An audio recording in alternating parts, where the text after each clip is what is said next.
80-20 सिद्धांत से पता चलता है कि आप अपने जीवन और अपने व्यवसाय दोनों में अपनी प्रभावशीलता को कैसे बढ़ा सकते हैं। यह मानसिकता बनाकर कि सभी इनपुट समान मात्रा में आउटपुट उत्पन्न नहीं करते हैं और पेरेटो सिद्धांत को अपनाने में आपकी मदद करते हैं। रिचर्ड कोच के पास 20 से अधिक पुस्तकें हैं। उनका व्यावसायिक करियर काफ़ी छोटा था क्योंकि 80 के दशक में अपनी स्वयं की परामर्श कंपनी की सह स्थापना करने के बाद वे 40 वर्ष की आयु में सेवानिवृत्त हो गए। उनका जन्म 1950 में हुआ था, लेकिन रिचर्ड आपका विशिष्ट सेवानिवृत्त व्यक्ति नहीं है क्योंकि वह इसे बोलने, किताबें लिखने के साथ साथ फेलोफेक्स और प्लायमाउथ जिन जैसी कंपनियों में निवेश करने और सलाह देने में बहुत सक्रिय रूप से बिताता है। 80-20 सिद्धांत उनकी सबसे लोकप्रिय पुस्तक है और अपने दृष्टिकोण को साझा करने और अपने व्यवसाय और जीवन में पेरेटो सिद्धांत के उपयोग को साझा करने का उनका तरीका है। इस किताब के शक्तिशाली पाठ में शामिल है।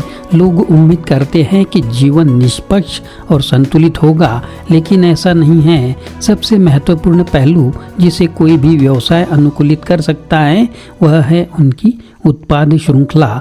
80-20 सिद्धांत का उपयोग करने के लिए आपको सटीक संख्याओं की आवश्यकता नहीं है। एक अनिवार्यवादी बनने के लिए तैयार रहे।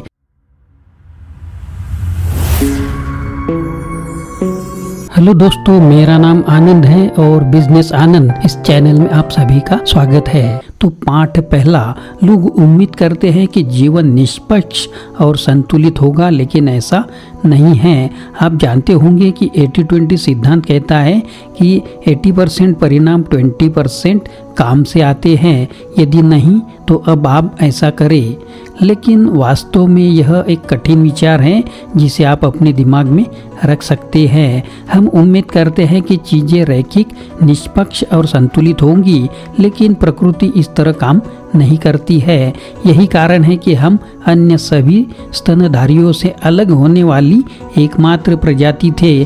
क्यों उबर जैसे स्टार्टअप इतने कम समय में अरबों डॉलर के कारोबार में बढ़ गए और क्यों 1% आबादी के पास 50% पैसा है।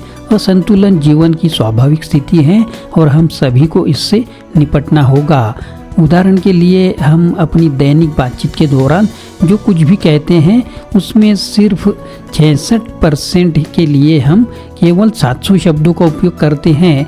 यदि आप उन शब्दों के उत्पन्नों को ध्यान में रखते हैं तो आप देखेंगे कि 80% से अधिक के लिए अंग्रेजी भाषा के 1% शब्दों का उपयोग किया जाता है।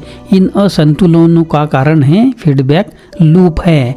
जब आप एक तालाब में एक ही आकार की 5 मछलियां डालते हैं तो अंततः उनमें से एक बाकियों की तुलना में बहुत बड़ी हो जाती है। यह विशेष मछली शुरुआत में बाकियों से थोड़ी ही बड़ी हो सकती है, लेकिन वह हल्की सी धार उसे अधिक भोजन पकड़ने और तेजी से बढ़ने की अनुमति देती है। निसंदेह यह इसके लाभ को पुष्ट करता है और क्योंकि यह तेजी से बढ़ता है, इसे और भी अधिक भोजन मिल सकता है जब तक कि यह अन्य सभी मछलियों से पूरी तरह से बड़ा न हो जाए।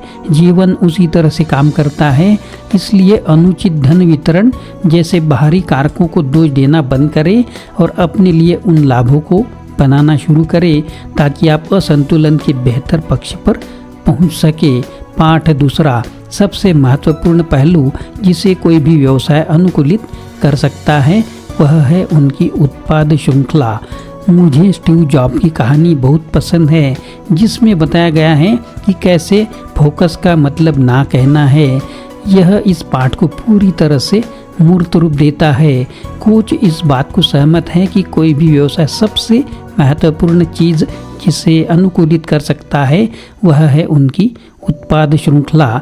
उन्होंने स्वयं पाया कि कुछ कंपनियों के लिए शीर्ष 3 उत्पाद ही 50% से अधिक राजस्व अर्जित करते थे। आप इन 3 शीर्ष विक्रेताओं पर ध्यान केंद्रित करके अपने व्यवसाय को नाटकीय रूप से बढ़ा सकते हैं, लेकिन जब आप अपने आप आसपास मौजूद अन्य 97 विक्रेताओं को बेचने की कोशिश करते रहते हैं, जिन्हें वास्तव में गति नहीं मिलती है तो कभी भी कोई प्रगति नहीं कर पाते।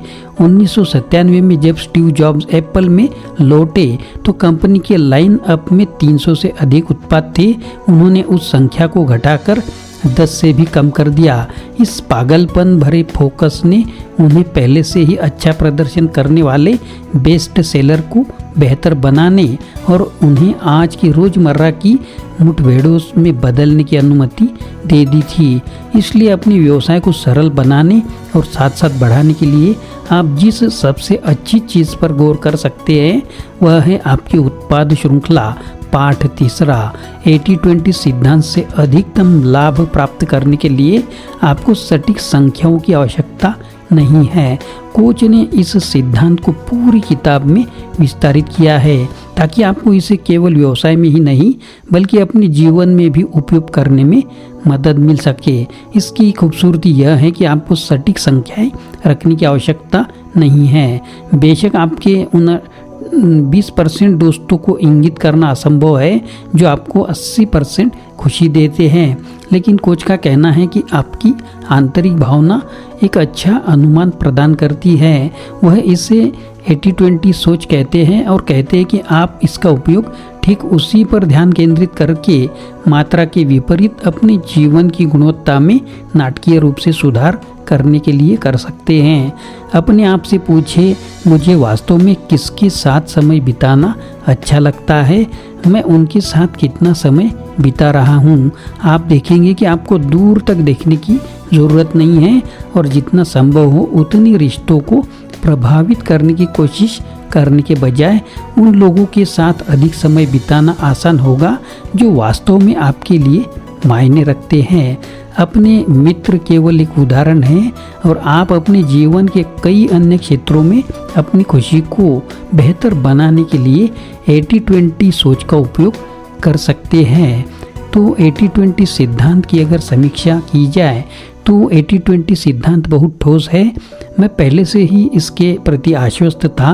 रिचर्ड को इस बात पर एक बहुत ही सार्वभौमिक दृष्टिकोण रखते हुए देखकर मुझे और तरीकों के बारे में सोचने में बहुत ही मदद मिली कि मैं इसे अपने जीवन में कैसे लागू कर सकता हूँ। सारांश में कुछ बहुत अच्छे उदाहरण थे जैसे कि मछली वाला या हमारे द्वारा उपयोग किए गए शब्द, और मुझे यकीन है कि यह वीडियो में और भी बहुत कुछ है जो आपको मिला होगा।